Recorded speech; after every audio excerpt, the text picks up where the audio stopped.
Eight people here. Whenever you think we're ready, Whit, Okay, I I'm can ready. I can start us kick us off. All right. Well, welcome everyone. Thanks for joining us today on our 90-minute-ish webinar on developing a cash flow projection. I'm Jasper. I work in the office for Score Main in Portland. We've got Whit Ford here hosting and providing us this lesson today. He's an expert on this topic, and everyone will be in great hands. We are recording this today, so if you end up missing anything, can't quite make the whole thing, we will be sending out the recording at the end. And if you have any further questions, we will take some as we go through, and I'll provide some more information at the end. Whit, why don't you take us away? Thank you, Jasper.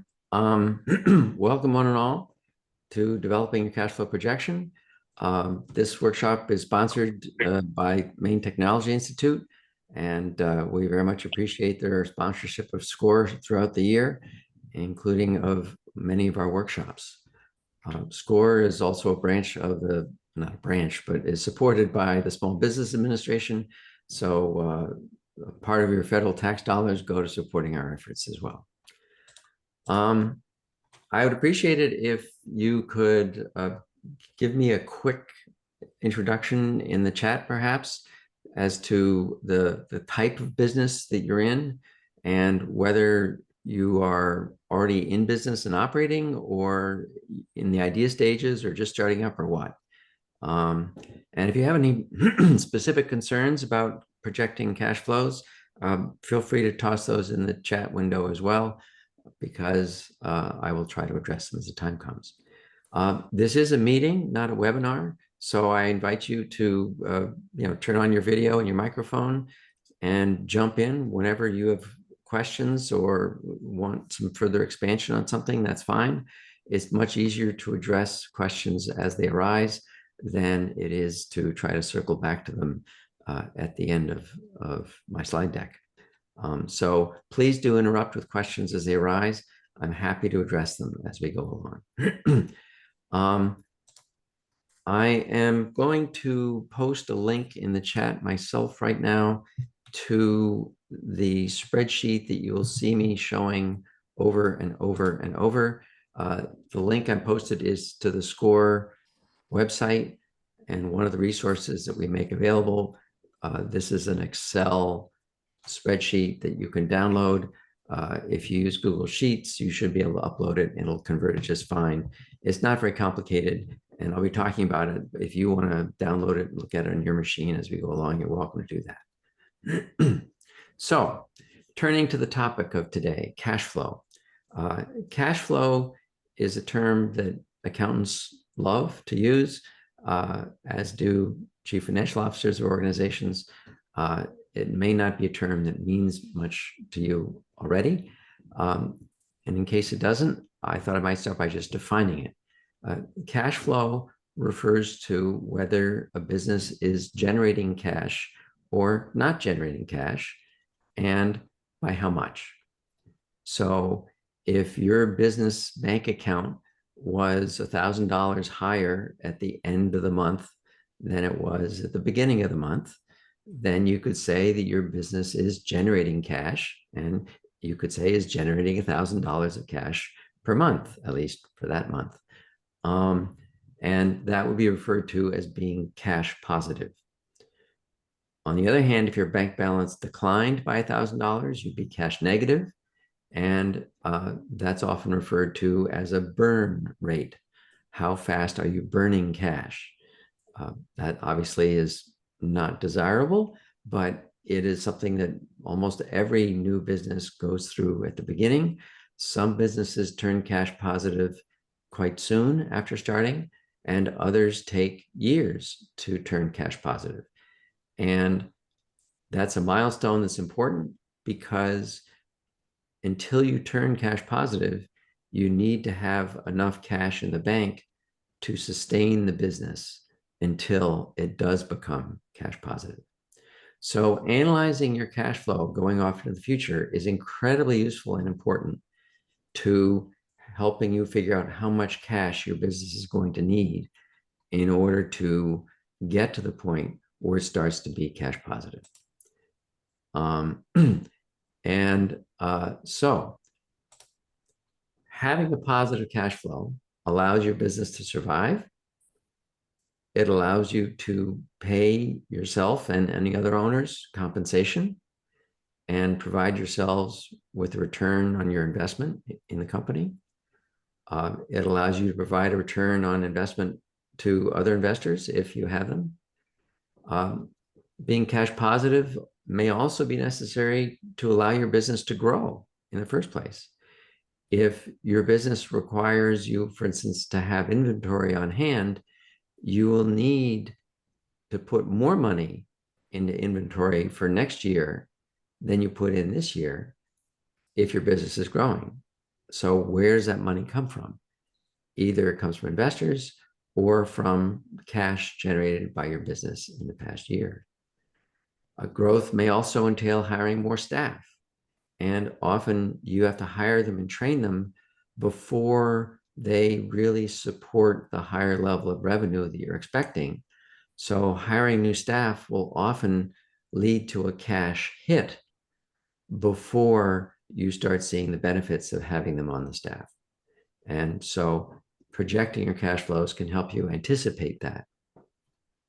If you have outstanding debt, then projecting your cash flow helps you verify whether you can easily meet the terms of that debt or whether you might be getting close to the edge. And if you're getting close to the edge, then you have lots of time to do something about it if you know sufficiently far in advance. If you approach a bank and say, gee, could I get a line of credit because I'm going to need it 6 months from now? It often is a very different conversation than if you approach the same bank saying, I need the money in 3 weeks.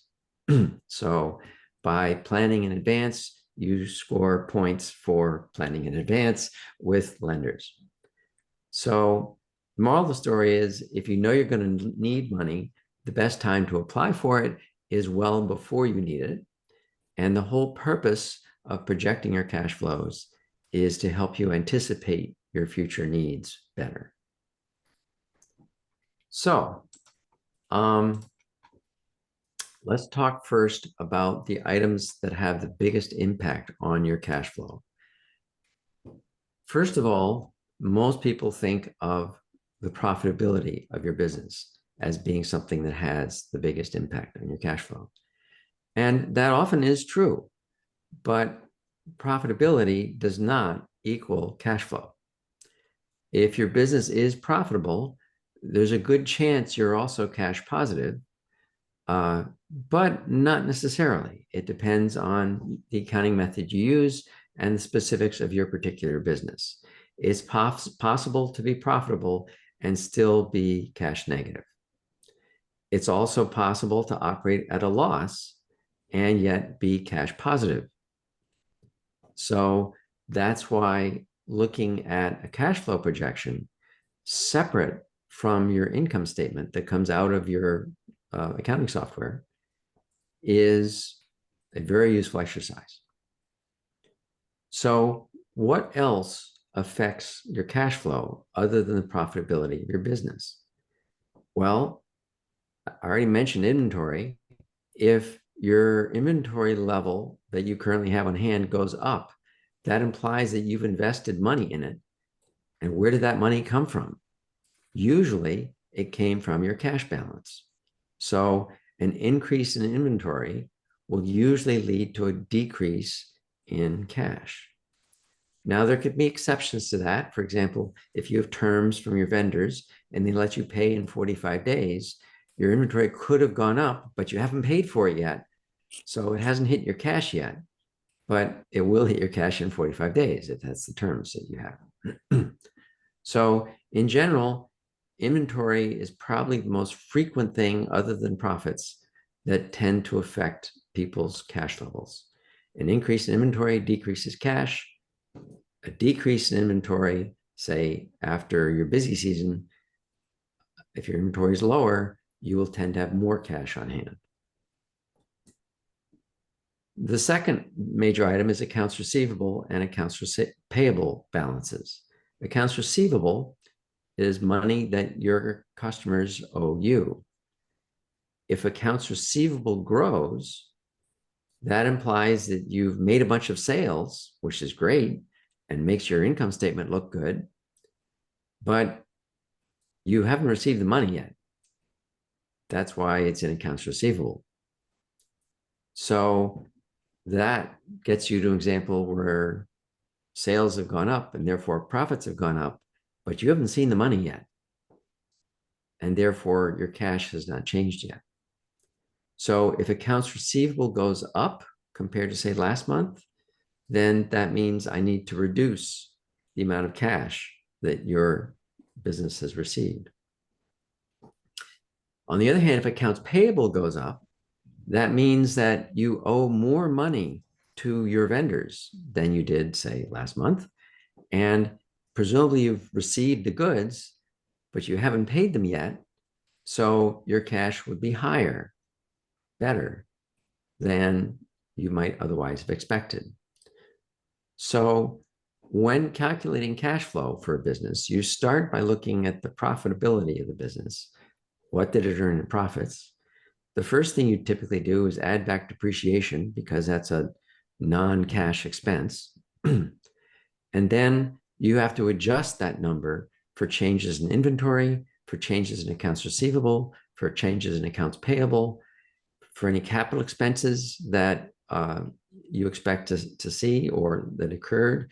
Because if you buy a new truck, most of that expense is not something that affects your profitability because trucks are usually capitalized, as would machinery be.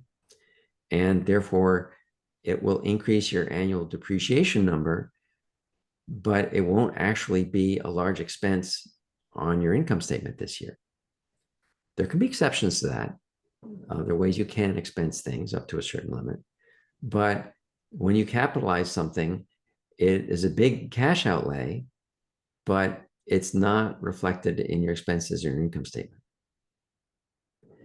And then any debt repayments you make or plan to make will also have an impact on your cash balance, as do owner's draws if you take money out of the business. So these 5 items are the major things to take into account above and beyond the profitability of your business as you look forward and wish to come up with a cash flow projection. So anything and everything on your balance sheet can have an impact on your cash flow. These are the ones that tend to have the largest impact on your cash flow. So we recommend that as you try to make a quick and dirty projection, because who has time to spend a month doing this? This is something that ideally would be sort of a half an hour to an hour long project. These are the major ones that are worth looking at.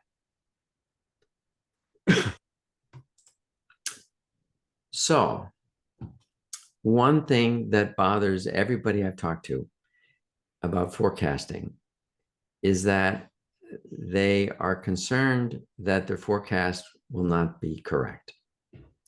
And my advice is generally, don't worry about that, because nobody expects a forecast to be 100% correct.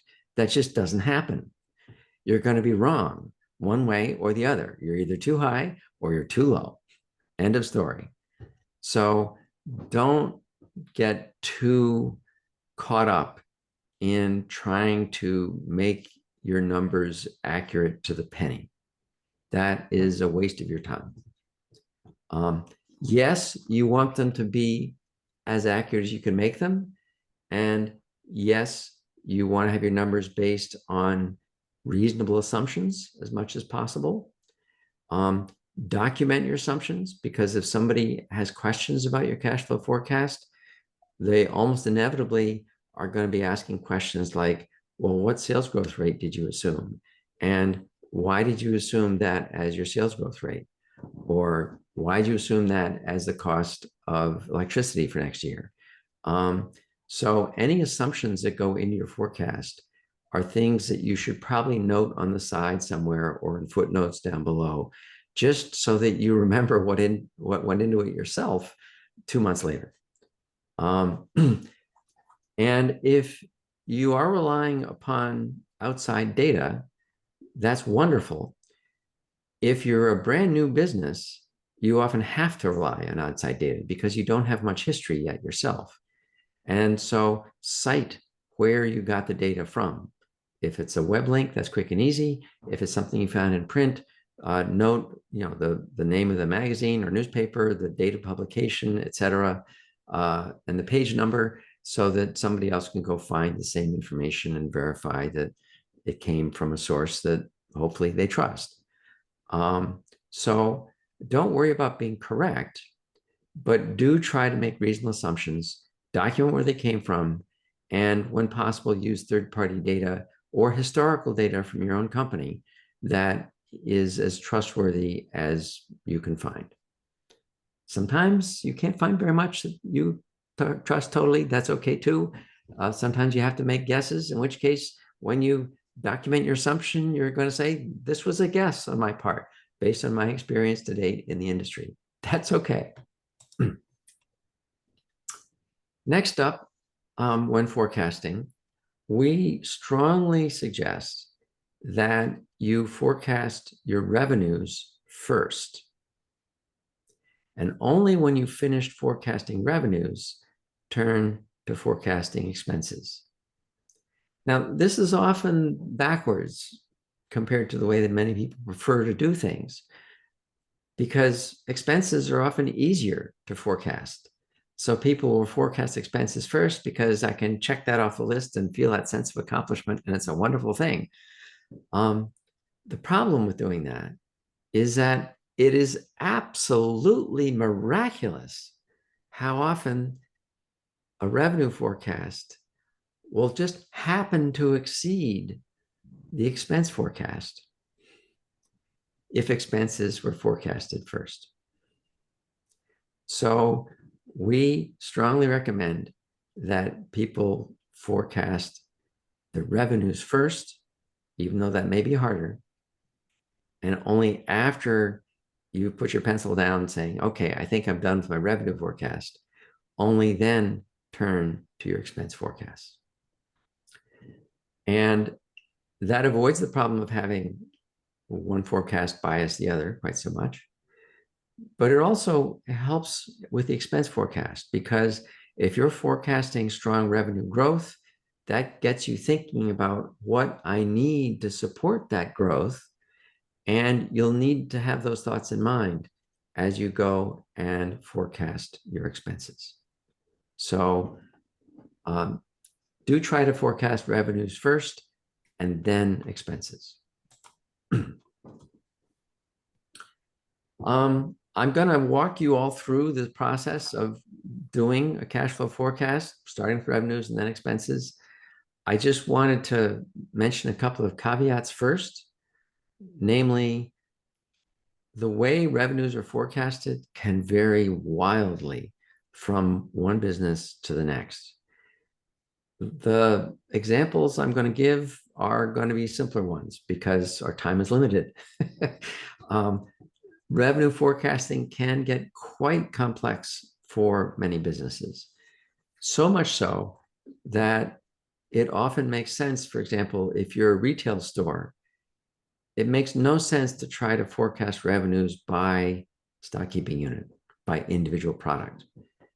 But it may make sense to forecast revenues by category of product.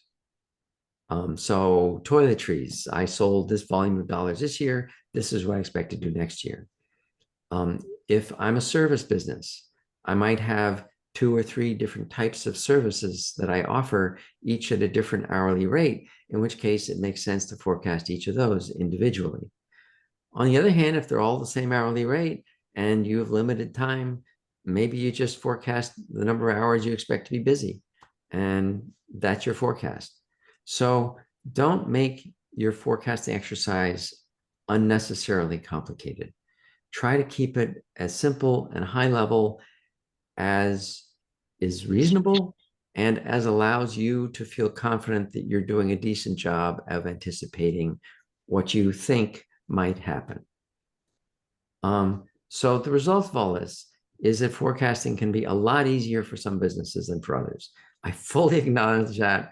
I've had simple forecasts. I've had really complicated forecasts. And if it gets complicated, what I often do is I'll have an entire separate spreadsheet devoted just to forecasting revenues for that business. And then I'll take the bottom line from that and copy it and paste it into my cash flow forecast sheet just to keep that sheet simple. So I say all this, I belabor the point just to give you permission to make your revenue forecasts a separate spreadsheet or more complex if your business requires it. The flip side is complexity is not necessarily desirable for its own sake. Try to keep your forecast simple if you can. You're good. You're good. I'm on mute. So there are two approaches that I recommend people use in forecasting revenues. And believe it or not, I recognize that you use both. The first is a top-down and the second is a bottom-up. The top-down, I'm not going to walk you through today, but let me explain a little bit about it. The top-down approach starts off saying, how big a market am I serving? Roughly what share of that market do I think I'm going to get going forward? And what does that translate into in dollars? So you got to know how big your market is.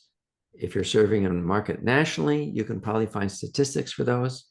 But if you're serving a local market, it may be hard to find very many statistics on the size of the local market.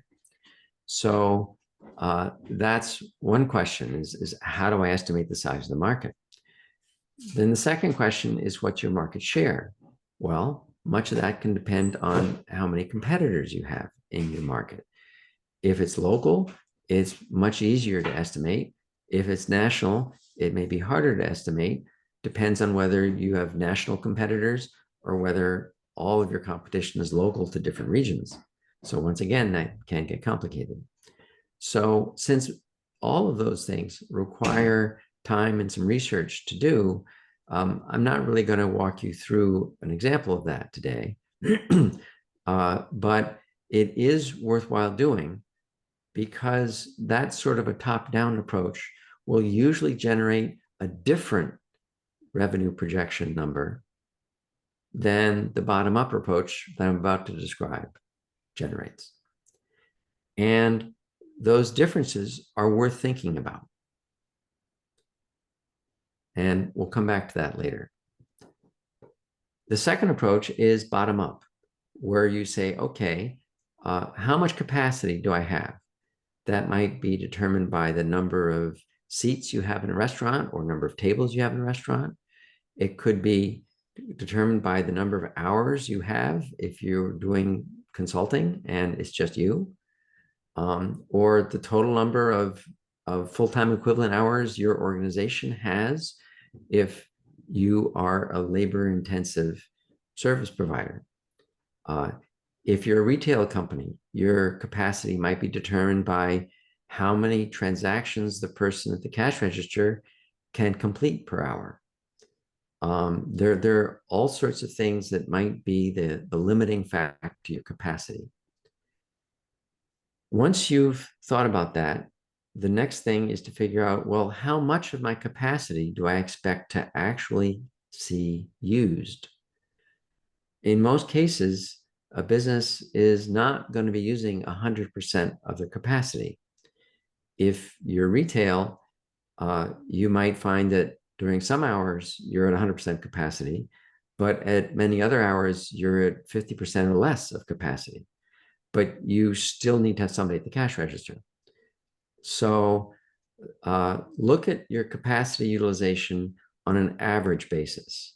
On a typical day, what percentage of that capacity am I using? And use that typical percentage in your revenue projection. Then you can estimate the average sale that you generate. If it's a restaurant, what's the average bill for a table? Or what's the average bill per person? If you're a retail, what's the average check that somebody, what's the average credit card payment that somebody makes?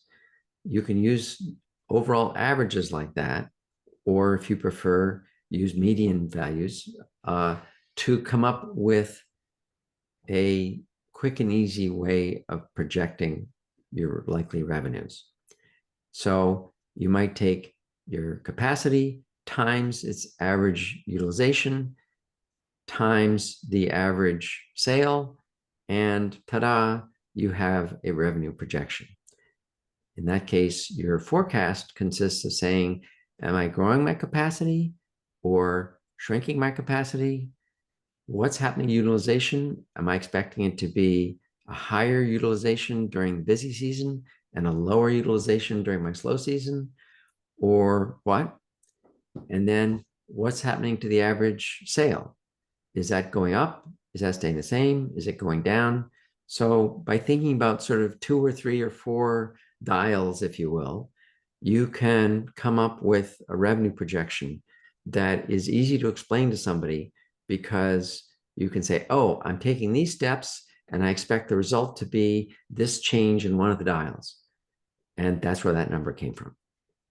So I encourage you to have a piece of paper and some pencil handy so that you can jot down thoughts for your own business as I walk you through this, because in most cases, the example I go through may not apply directly to your business, but if you have questions, feel free to ask them, because I'm happy to answer your questions at any time.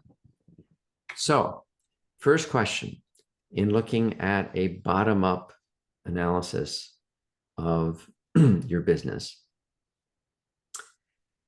what's your capacity? If you were so busy that you had to decline business, what is it about the nature of your business that would limit your revenues? Is it the number of tables or chairs you have? Is it the number of clients that fit in your studio if you're a yoga studio? Is it the size of your staff or the availability of your staff? Some people can only work 2 days a week, half time, whatever. Is it available equipment that you have? Think about and there are usually multiple factors that could limit your capacity. The question here is, which one actually does limit your capacity? Is it always the same one, or is it sometimes one and sometimes another? Chances are it's only 1 or 2 things that tend to limit your capacity most of the time. So think carefully about those. And if you have any data or can dig up any data about your business, try to figure out exactly to what extent those do limit your capacity. If you added another cash register, how might that affect your business? Or if you had more staff work part-time, how would that affect your potential revenue? Would it help? Would it hurt? Think about it. So take note of items that you feel limit your business's capacity. And next to each item, note down for yourself why you perceive it to be limiting your capacity. Because sometimes insights that I have in the heat of the moment escape me an hour later. And having that note there jogs my thinking. So that's the first step. What's your capacity and what limits it? The second step is to think about your utilization of that capacity. What percentage of your capacity are you using each month on average? This is great if you have historical data that you can use to help analyze that. If you're already in business and you don't have historical data about capacity utilization, well, you might want to start trying to collect the little data that helps you analyze it a little better. If you're just starting up, well, you're probably going to have an idea of your capacity utilization, and guesses are okay here. If I'm a restaurant, I might say, well, I got to have staff in there to open up and clean up and set the tables, but I'm not expecting to do any business until 11. And then From 11 to 12, I expect to be at a quarter of capacity. From 12 to 1, I expect to be at full capacity. And then from 1 to 2, I expect to be at 3/4 capacity. And then from 2 o'clock on, I expect to be at 1/4 capacity again. I don't know. I'm just making guesses, but those kinds of guesses can be amazingly accurate, particularly if you can find another restaurant owner to talk to ask them, well, what capacity do you tend to operate at during each of these time segments? And you could use their experience to inform your projection. That's okay. It's better than guessing. So use your history. Think about both seasonal variation and variations in the economy. Oh, last year was a really good year. So maybe this year isn't going to be as good. And maybe I should knock my capacity utilization down a little bit this year because I don't expect this year to be as strong as last year. What are customer buying patterns? Are you seeing trends? Do you want to bake those into your capacity utilization?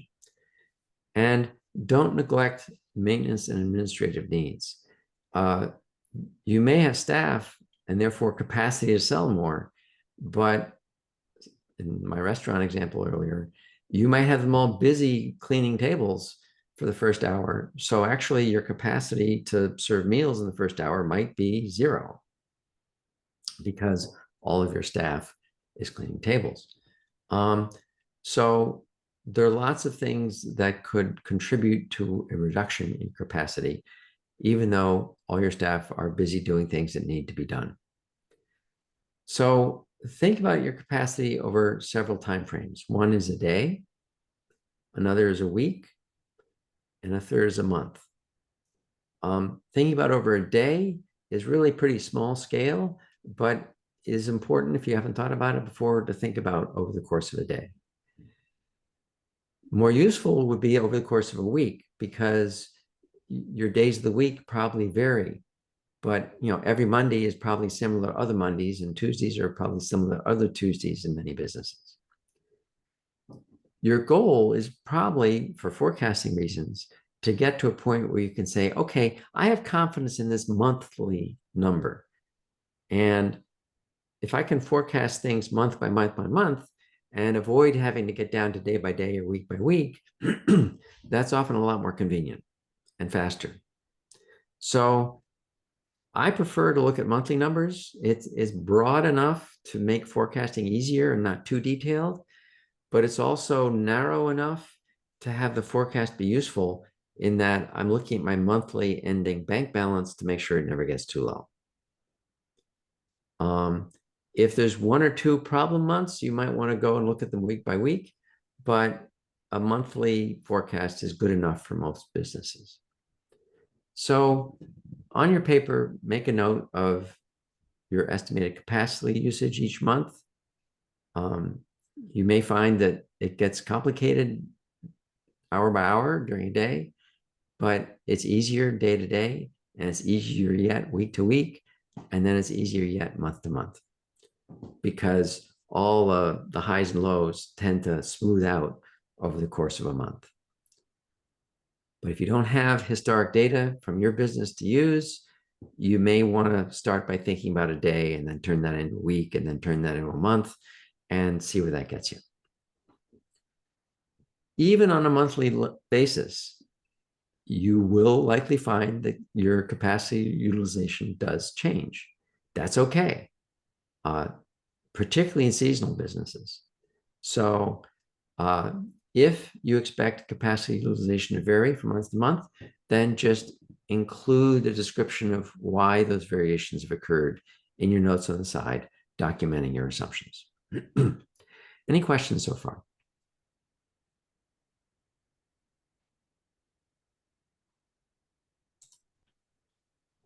Okay.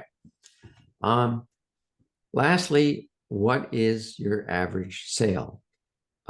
You could look at it per client or per seat or per table, per staff hour, per hour that you're open.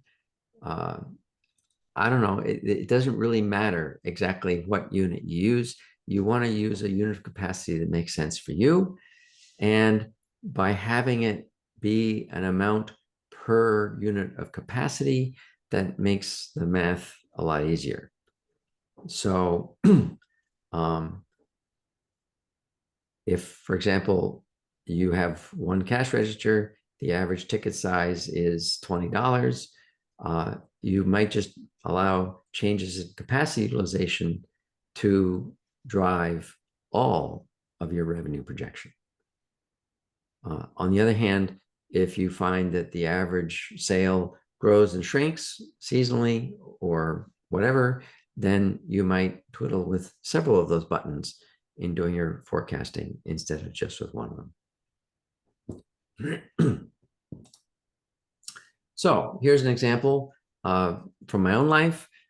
I've been a math tutor for many years. I'm not doing it anymore, but suppose you were a math tutor. I might do a bottom-up revenue estimation by saying, well, looking at my calendar and the times that students tend to have available to meet with me, there might only really be 18 time slots available each week. Doesn't sound like a lot, but they're not out of school until 3, and they got to eat dinner at some point, and they've got sports and other activities, and the parents want them home doing homework by, I don't know, 8 or 9. So there might only be 18 time slots per week. If on average only 90% of them are booked, okay, there's my percentage of capacity utilization. If I charge $50 an hour for tutoring, there's my average ticket size. And so I take my 18 hours times 0.9% used times $50 per hour, and I would project earning $810 per week times an average of 4.35 weeks per month, giving me about $3,500 per month as my expected revenue. Oh, yeah, there's this thing called the school year, and summers behave completely differently than the school year does. So this $3,500 per month estimate really only applies from the end of September through maybe the end of May. And all the other months are weird. In September, at the beginning of the school year, people haven't figured out they need tutoring yet. So that's slow. But then there are always kids that want to work during the summer, not necessarily the same ones I saw during the school year. So maybe I expect to see 4 students a week during the summer, times the same $50 an hour, et cetera. So maybe I'd only earn about $870 per month in the summer. And so there's my seasonal revenue forecast. By doing it month by month, I can reflect the profound differences between revenues expected during the school year versus during the summer. And if anybody has questions about where my numbers came from, well, here's a quick way of coming up with a number. And if they question my numbers, is it really 18 time slots? Are you really busy 90% of the time? I can say, well, what if it was only 80? Let's update it and try a pessimistic forecast. Making updates like that become very quick and easy and allow you to analyze good and bad scenarios for your business for the future. And that's something I highly recommend doing. So any questions on the whole bottom-up revenue forecasting process?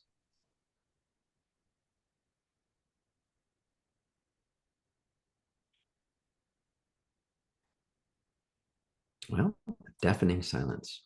So here is the cash flow template that I sent you a link to. It actually has a second page down below, but the second page is just for helping you calculate loan payments if you have loans as part of your business.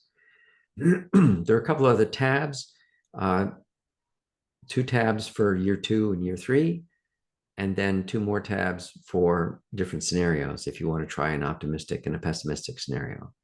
But they all basically share this same format. So I'm going to take you through this format, and we'll come back to the sheet each time we've done a section. So for now, the revenue forecast that we put together is what I'm going to put onto line 5, or maybe line 5 and line 6. when you sell to a customer, is everybody paying you at the time of sale? Or are some people paying using credit cards for which you'll only get the money 2 weeks later, a month later? Are you selling to any customers on terms? So they won't pay you for perhaps 2 weeks or 4 weeks or 6 weeks. If you're selling on terms, or if you expect your revenue receipts to be delayed, then you may wish to use both lines 5 and 6. Line 5 is sales made in that month for which you received the cash in that month. And then any cash that you expect to receive in future months from sales in that month, you'd put on line 6, but in the appropriate future month. So you might in line 6 end up adding a little bit from last month and a little bit from the month before, kind of thing. That's okay. But it is important to reflect that delay in the receipt of payments in your cash flow forecast. So do use both lines 5 and 6 to split your expected revenues between on hand immediately and I won't get it for a while. There's a line 7 there that's blank at the moment. You're welcome to fill in whatever other source of funding you want to put there. We'll get to a couple other new sources of funding down below, but some people might want to have a third line for perhaps some one-time things that they're expecting to have happen, as opposed to the regular normal stuff that they expect to see every month. That's up to you. By the way, all the green cells in this spreadsheet are things that you're welcome to step on and put your own labels there, put your own numbers there. All the white cells are formulas that are calculated that you probably should not step on. I would also point out that you can change the initial date. And if you change what now says January 23 to some other starting date, all the other dates in the spreadsheet will automatically get updated. And then in cell C3 here, you put your opening cash balance, and that drives all the future calculations that end up in the blue line down here at the bottom, which is the important one, showing your ending cash balance as projected at the end of each month. And that's going to be the number that you pay the most attention to. So moving along, I've already mentioned all of these items. So to get started, start by estimating your bottom-up revenues, and then ask yourself if you expect them to be steady or to grow or to be seasonal, and turn your numbers into monthly numbers going forward season by season. I generally recommend you produce a forecast going out 2 to 3 years if you're looking for financing. If you're just trying to manage your own business and you don't need additional financing, then going out 6 months or 12 months is fine, and you don't have to worry about going out 2 to 3 years. The next 6 months to 9 months is usually what's most critical for a business. But if you're trying to plan ahead, you might want to go out 12 months or maybe more in order to plan for changes you're making for next season and to understand what the implications might be for your company's cash flow. Once you've gotten through that, do some top-down research. Try to figure out how many potential customers are there out there that you could serve. How often do they purchase? Is it every day, once a week, once a month? Is there an average? Can you find it? How many competitors do you have? How busy are they? And by the way, by competitors, I encourage you to consider both direct and indirect competitors. If I sell brooms, vacuum cleaners are a competitor of a broom and vice versa. So take indirect competitors into account. And then estimate your likely market share.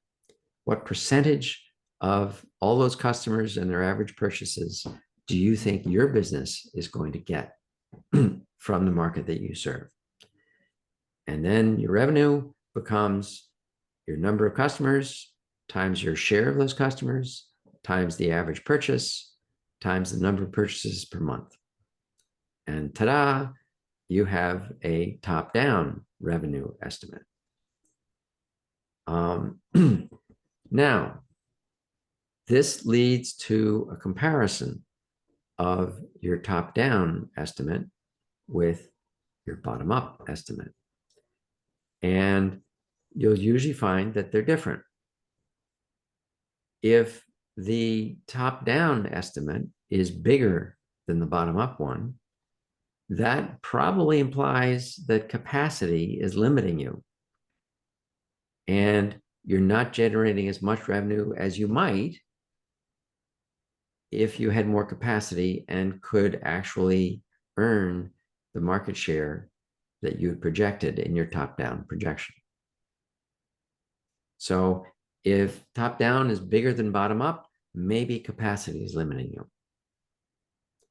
On the other hand, if top-down is smaller than bottom-up, you may have more capacity than you are likely to use because your share of the market, say due to competition, is not enough to generate the amount of business that you have the capacity to serve. So then that turns into marketing questions. Is there a way that I could increase my share of the market? Maybe it's not a marketing question. Maybe I have to change the services I'm offering or the way I offer them or something like that. Anyhow, differences between your revenue projection, top down and bottom up, are always useful to think about and often lead to some very useful and constructive planning for the future of your business. And that's why I recommend that you try forecasting your revenues both ways, because it helps you uncover opportunities or limiting factors that you might not have thought about previously. So your next task is to decide upon a defensible revenue projection. Are you going to use top down or are you going to use bottom up? Or are you going to just average the two? Well, bottom up was your capacity and top down was bigger. It might not make sense to average the two. So you might want to pick one or the other, or let one influence the other and go back and redo the other a bit. Whatever. Pick a revenue projection that you want to make and note why you picked it, because you may need to defend your choice. It's not a big issue. It's just make a quick note indicating why you chose the one you chose. Do think carefully about when you'll receive payment, as I was talking about earlier when we were looking at the spreadsheet, and make sure that your cash inflow estimates reflect when you will actually receive payment, because this is not an income statement projection. This is a cash flow projection. And so when you receive payment is incredibly important. Then also think about other sources of cash. And this is the second section at the top of the spreadsheet. One source of cash could be if you change your policies on sales to change the terms upon which you sell to other people. If your terms become more generous, you'd expect your cash flow to get pushed further out in the future. If your terms become more strict, you're giving people less time to pay, then you'd expect some of your cash flow to move earlier in time. Do you expect to receive new investments? If so, you should reflect those at the time you expect to receive them on your cash flow projection. Will you be applying for loans? If so, when do you expect them to come in? Because that's a really important thing to include in your cash flow projection. Or maybe you're going to be repaying loans, in which case it's a cash outflow, and that's also important to include.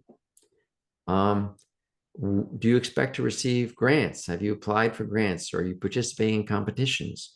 They're often dangerous to count on receiving, but maybe you've heard that you're receiving it, but they're not writing the check for 2 months, in which case, fine, add that to your cash flow projection.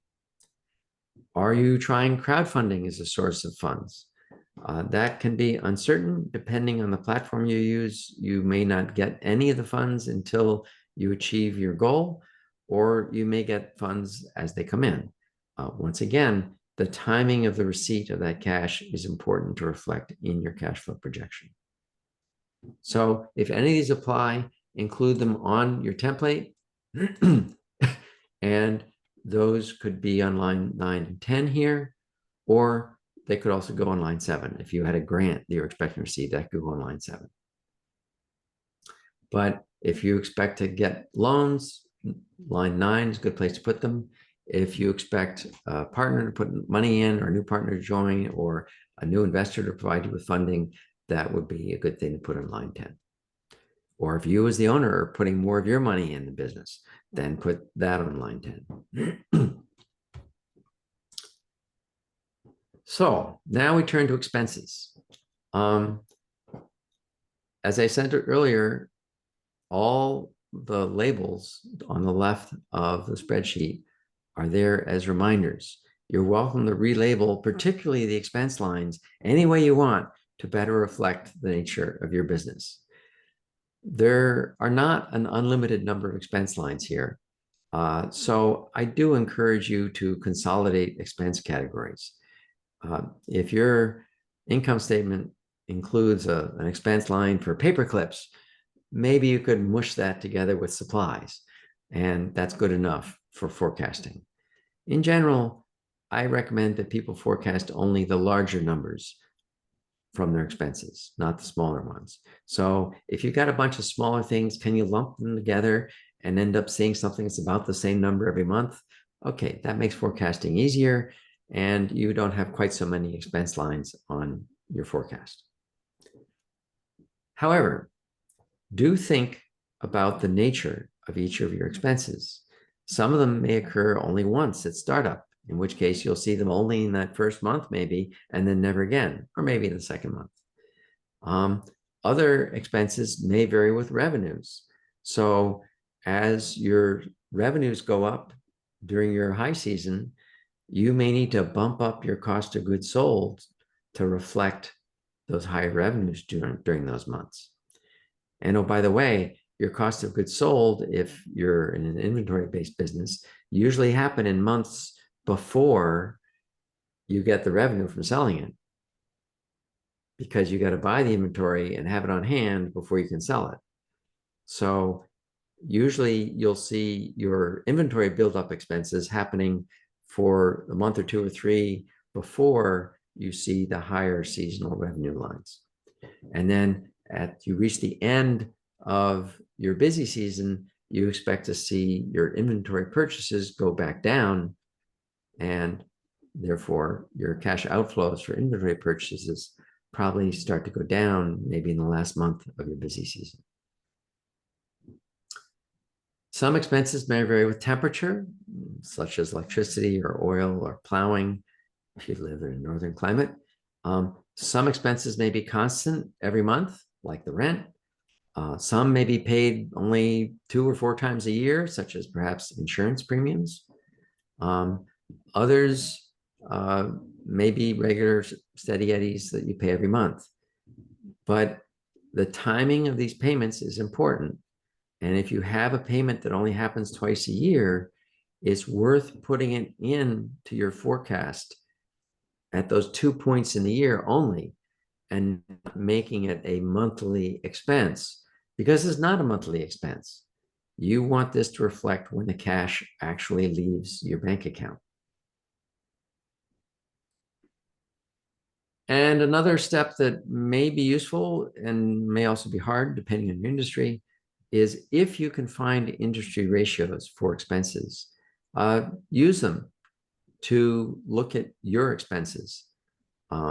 If everybody else in your industry has an average of say 85% of revenue goes to staff expenses, to salary expenses, then look at your salary expenses. And if your number is wildly different from that 85%, maybe you should rethink your forecast or have an explanation for why it's different than the industry average. So they can be very useful. if you can find ones that apply to your business. If you're part of a trade association, that may be easier.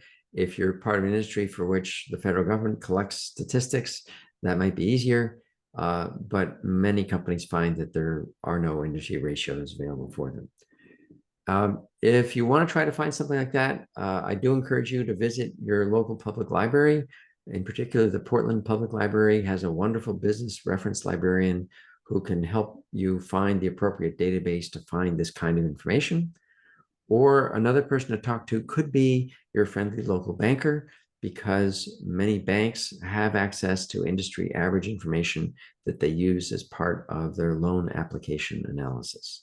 And they, in many cases, might be happy to share those numbers with you.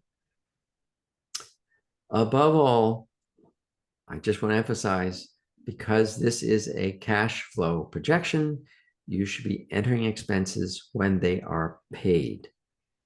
That is not necessarily the same thing from when they are counted as an expense on your income statement if you use accrual accounting. So here you want to focus on when you write the check. So if you buy something on terms and you have to pay it for a month, you're going to record that payment in the month it was actually paid, not necessarily in the month when you placed the order. If you're already operating, use your existing expense records to verify that your projections make sense.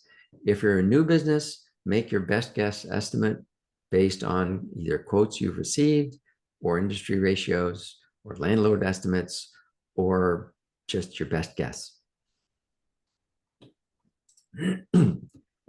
If you are paying staff, then don't overlook payroll taxes, unemployment insurance, workers' comp insurance.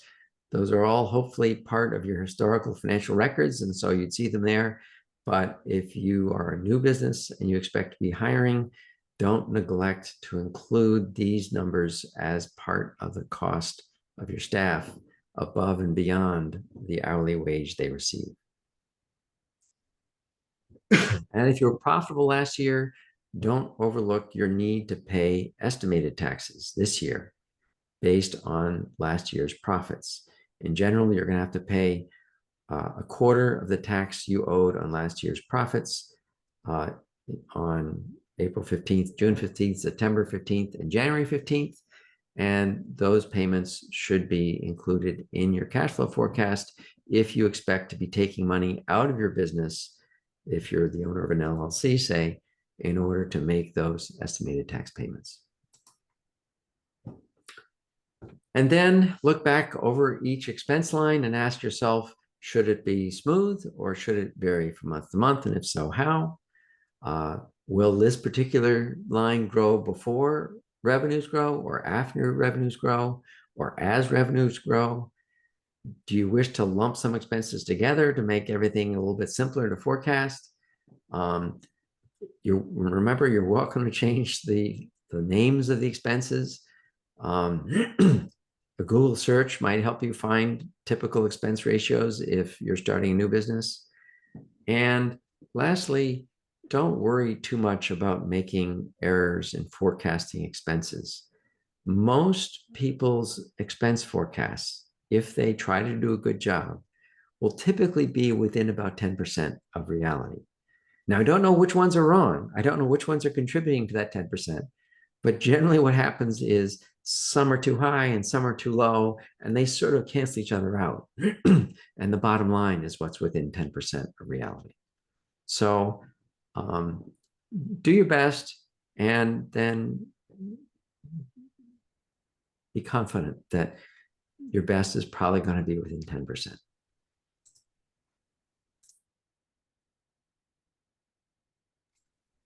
Any questions on all of that?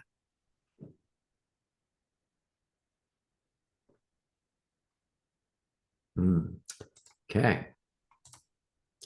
So we've now covered this third section of the sheet here, which is the expenses. And obviously all expenses represent cash you pay out. And so now we will turn to the fourth section, which is other reasons that you might see cash leaving your business. And those include any purchases you make of things that are not expensed. Typically, these are capital expenses, major expenses that you're capitalizing over their useful life. So production equipment, shelving for inventory, new cash register, new computer. Typically, each of these will be depreciated over their useful life. But if you're a small business, you might be expensing them all in 1 year. Talk to your accountant to see what's possible. If you expect to be making a major debt repayment, that should be reflected on your cash flow forecast. But also remember that your monthly payment on bank debt includes two components, interest and principal. Only the interest is an expense on your income statement. So be sure to include all principal repayment amounts down in this last section. If you are taking any owner's draws out of the business to pay your living expenses, for example, don't neglect to include those in your cash outflow projection.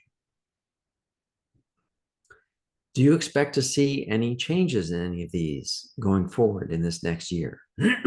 For example, do you expect your estimated tax payment amounts to change? Or are your owner's draws going to change? Or do you have a big equipment purchase coming up? Or are you going to sell a piece of equipment that will generate a fair bit of money for you? Think about those and include those in your cash flow projection as well, because those are very important to having your projected bank balance at the end of each month be about right. So once you've thought about all of that, you've now completed your cash flow projection. And now is the time to look at the results. So you look at the blue line at the bottom, which is your end of month bank balance each month. And if it's negative, you have a problem. Now, if it's slightly negative and only in 1 month, maybe you can get around that problem without too much trouble and it's not an issue. But if it's staying negative for several months, that probably means you're bankrupt. You don't have enough cash to meet your business's obligations. And if you see a large negative balance or a small negative balance that continues for several months, this is a problem that you should start planning for now. It doesn't necessarily mean it's an insurmountable problem. There are many ways to get around it, but you should start planning for it so that getting around it is easier rather than harder. And so one very useful question to ponder is, what minimum bank balance lets you sleep well at night? For some businesses, it might be $100. For another business, it might be $10,000. And for another business, it might be $100,000. It all depends on the nature of your business. But what is it that if you know you have that in the bank, you know you can meet any surprise expenses that are going to come up tomorrow or next week? That's a very useful number to have in mind. And what I would look for is, does my bank balance fall below that number in any given month? And that is when I would start to try planning for how I can improve my bank balance in that month. So what we're talking about here is the blue line at the bottom, and you're looking for any months in which that falls below the level that you're comfortable with.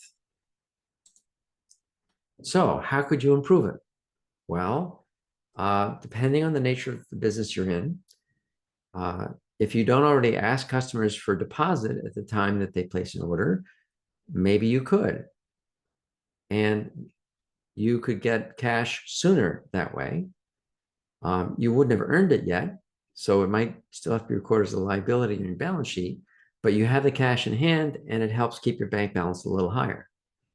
That can work miracles for your average balance in some businesses.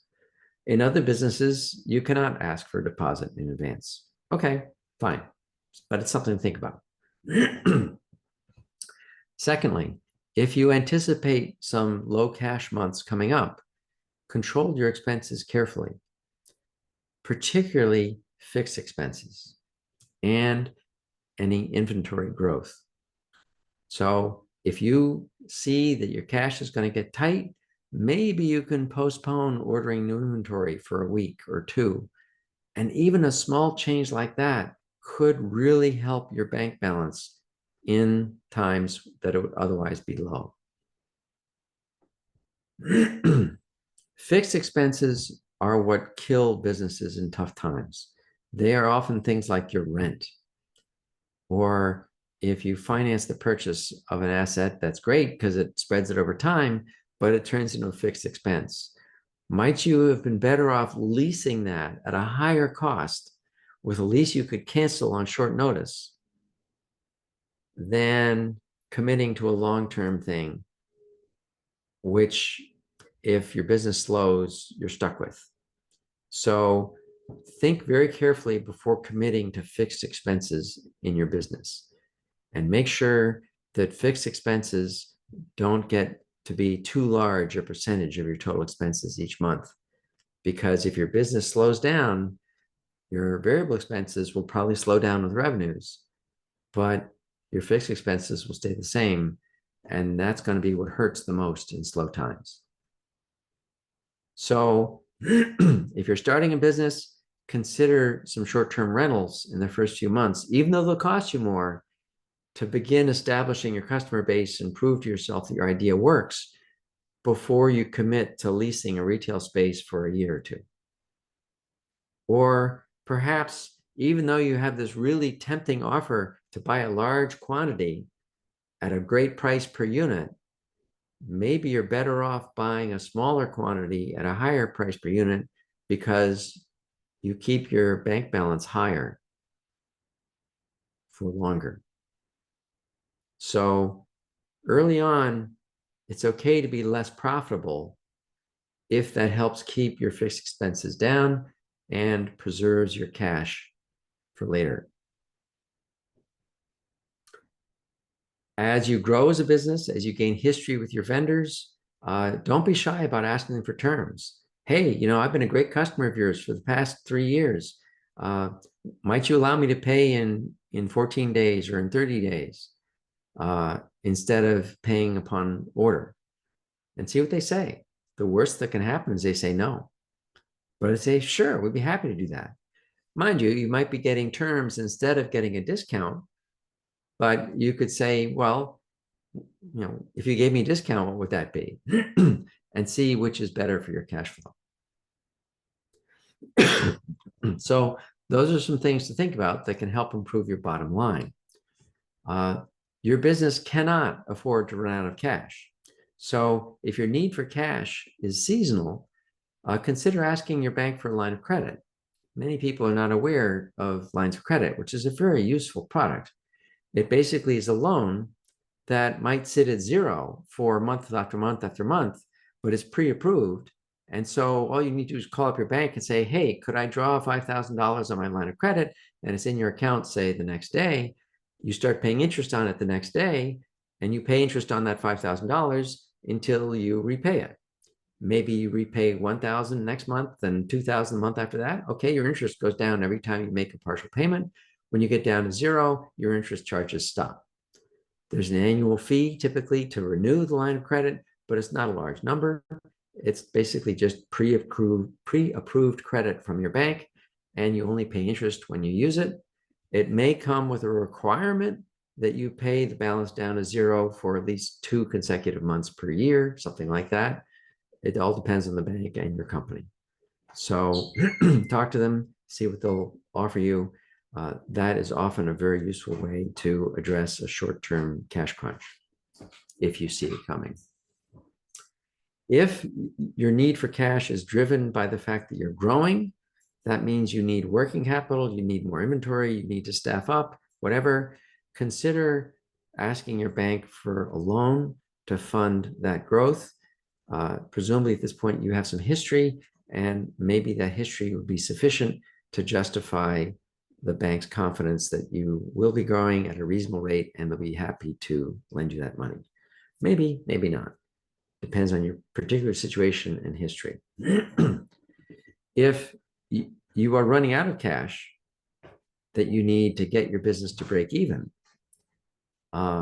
then you might find a grant, but grants tend to be few and far between. And you apply, you wait, you wait. You don't know if you get it or not. You may or may not get the full amount that you're hoping for. You may not get it when you need it. Grants are iffy, and I would encourage you by all means to apply if it's free money, but the amount and the timing may be very hard to predict, and therefore may not get you out of a cash crunch.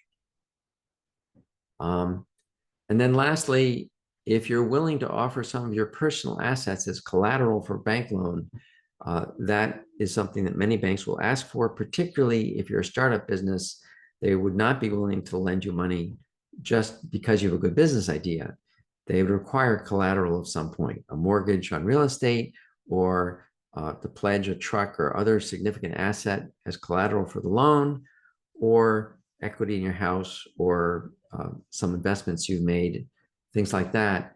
You could pledge as collateral to offer a personal guarantee that you will repay a loan that the bank makes to your business. That would be another way to get a bank loan for your business. Any questions on all of that? This has been a silent crowd today. Okay, well, that's all the material I have. You'll receive a survey from SCORE at some point. Please do respond. Let us know what you thought of the content of this workshop. And you can follow this link and get a view of all other upcoming workshops in Maine. I will provide you, well, or actually, you will be receiving a copy of the slide deck as a PDF, so you can follow any links in the slide deck from there. I already sent you in the chat a link to the spreadsheet that I was referring to, and if any of you joined late, I will repost that in the chat right now. And so you can follow that link if you wish to get a copy of the spreadsheet yourself. I have one question for somebody. I see an M. Ruddock. I'm wondering if it's a cousin of mine. Because I have a cousin named Marion Ruddock. Let's see. Hello, how are you? Fine, thank you. I'm fine. No, my name is Margaret. Oh, well, it's an unusual name. So you never know. Yeah. Any other questions anybody has? I'm happy to answer questions.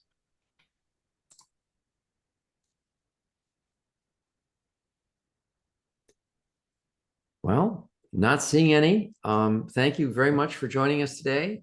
As I said, you will receive a copy of the slide deck and a link to the recording of this workshop. And I invite you to join us at another SCORE Maine workshop in the future. Thank you. Thanks for hosting, Whit. We appreciate it. I think that maybe you're very, very knowledgeable and had a very great presentation and covered so many bases, maybe covered everyone's bases with it. So, and hey, if everyone attending, if you don't already have a SCORE mentor, we highly recommend you apply for one and do so at score.org. And once more, we'll be sending out all the provided information shortly. Well, thanks everyone for attending.